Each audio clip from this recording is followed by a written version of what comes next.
मोदी की बात आप लोग पूछ रहे हैं। कौन सा नरेंद्र मोदी? भारत में कोई नरेंद्र मोदी नहीं है। कौन सी नरेंद्र मोदी? कौन सा नरेंद्र मोदी? ऐसा कोई शख्स पैदा नहीं हुआ है भारत देश में। यहाँ कोई प्रधानमंत्री भी नहीं है, यहाँ कोई मुख्यमंत्री भी नहीं है। मणिपुर में जो हुआ है वो मणिपुर में नहीं, वो भारत में हुआ है।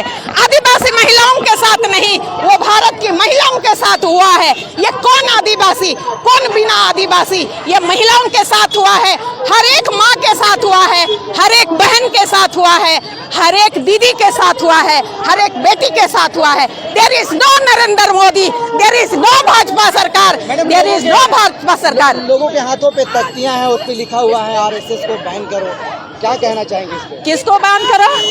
आप लोगों के हाथों पे तख्तियां हैं, उसमें लिखा हुआ है आरएसएस आतंकवादी संगठन है, वो आतंकवादी प्रूफ है।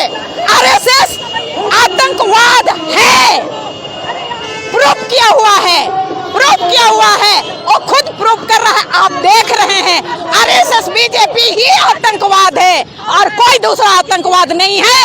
और आरएसएस बीजेपी को सपोर्ट करने वाले आप सारे लोग भी आतंकवाद है। आप मीडिया के द्वारा हम बताना चाहते हैं, जो भी सपोर्ट करते हैं वो भी आतंकवाद है, क्योंकि वो उनको बढ़ावा दे रहे हैं। और पूछिए। सबसे पहले तो आपके चैनल के माध्यम से भाजपा के द्वारा शासित केंद्र सरकार को मैं खुली तौर पे कहना चाहता हूं कि आप आदिवासी विरोधी हैं, आप राष्ट्र विरोधी हैं, आप देश विरोधी हैं। आपका इस देश में शासनकाल अब खत्म होने वाला है।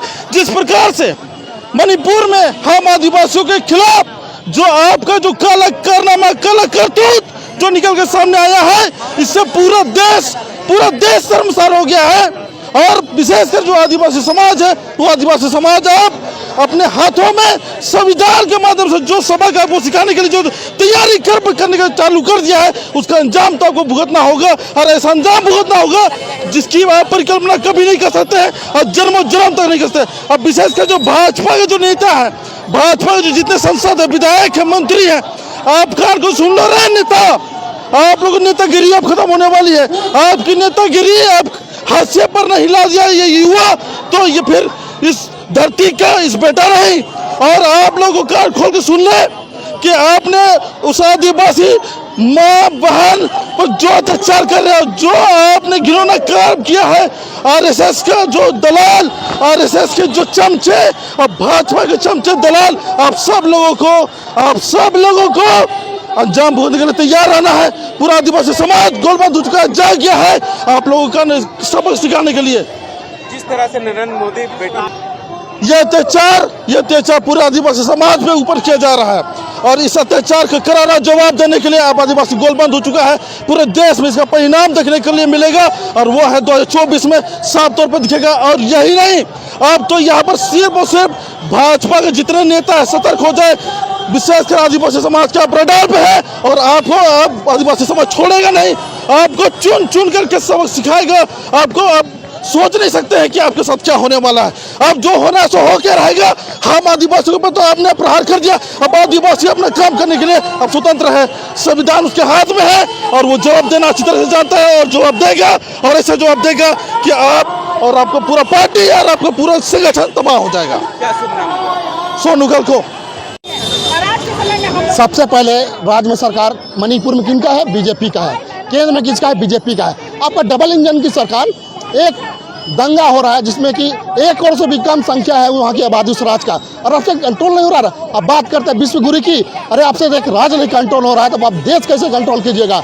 उस सरकार को, जहाँ मणिपुर की जो सरकार है, उन्हें तुरंत इस्तीफा दे देना चाहिए। इसलिए ये आपसे 2 महीने से ज़्यादा हो चुका है। आपको वहाँ पर जो भी दंगाएं हो रही है, मारपीट हो रहा है, आगजनी हो रहा है, महिलाओं के साथ रेप बलात्कार करके बीच सड़क पर घुमाया जा रहा है और आपका इस तरह का घटना रुक नहीं रहा है, तो इस्तीफा देना चाहिए। और मैं मांग करना चाहता हूँ कि अगर राष्ट्रपति से, जो कि आदिवासी होने के नाते आदिवासी का विचार और विमर्श भी नहीं मिल रहा है और आदिवासियों पर अत्याचार होने के वजह मध्य प्रदेश में भी देखा होगा, एक आदिवासी को पेशाब कर दिया रहा है, मणिपुर महिला को रेप बलात्कार करके लंगे घुमाया जा रहा है और राष्ट्रपति होगा, आदिवासी मुंह से जवाब नहीं निकल रहा है, तो ऐसे पद से भी इस्तीफा देना चाहिए। और मैं मांग करना चाहता हूँ कि आप पद में रहना चाहते हैं तो मणिपुर में राजपंचायत शासन लागू करें। समय नहीं मिलता है। मैं मीडिया बंद से कहना चाहता हूँ, आप एक आंख में सुरमा एक आंख में काजल नहीं करें। आप समाज का आईना है, आप हर मुद्दा को हर समस्या को दिखाने का काम करें। कभी महिलाओं को सबसे पहले मैं कहना चाहता हूँ कि देश में आदिवासी और दलित को ये लोग चाहता है पूरा खत्म कर देने के लिए। हम लोग संवैधानिक तौर पे लड़ाई लड़ रहे हैं, हमारा हक अधिकार है, संविधान के तरह जीना चाहते हैं। आज मैं कहना चाहता हूँ कि देश में यूसीसी जो लागू करना चाहता है, क्यों? अरे जो हमारा देश हमारा राज्य, हम लोग छोटा नागपुर का सरकारी नियम रहते हैं, यहाँ का नियम कानून सांस्कृतिक भौगोलिक सब कुछ अलग है। अगर वो एक समान एक कानून करेगा तो हमारा संस्कृति तो मिट जाएगा। और दलित समाज और आदिवासी समाज हम लोग प्रकृति का पूजक है, झारखंड के धरोहर के पूजक है, गंगा जमुना पहाड़ पर्वत के पूजक है। हम लोगों को बाबा साहब जो संविधान में हक और अधिकार दिया है, हम उसको मानते हैं और देश संविधान से चलेगी और न किसी और से चलेगी। मोदी जी तो कहते हैं या मेरे आप आदिवासी बना के सिर्फ लिलीपॉप दिए हुए हैं। आप यदि नहीं आदिवासी का आपको दिल में दर्द है, मणिपुर का घटना 3 महीना हो गई, आपने उसमें जांच क्यों नहीं बैठाया? समय रहते अगर वहाँ पे जांच एजेंसी चला जाता, गृह विभाग से वहाँ पुलिस फोर्स जो गुनहगार था उसको पकड़ कर जेल में डाल देता, इतना बड़ा घटना नहीं करता।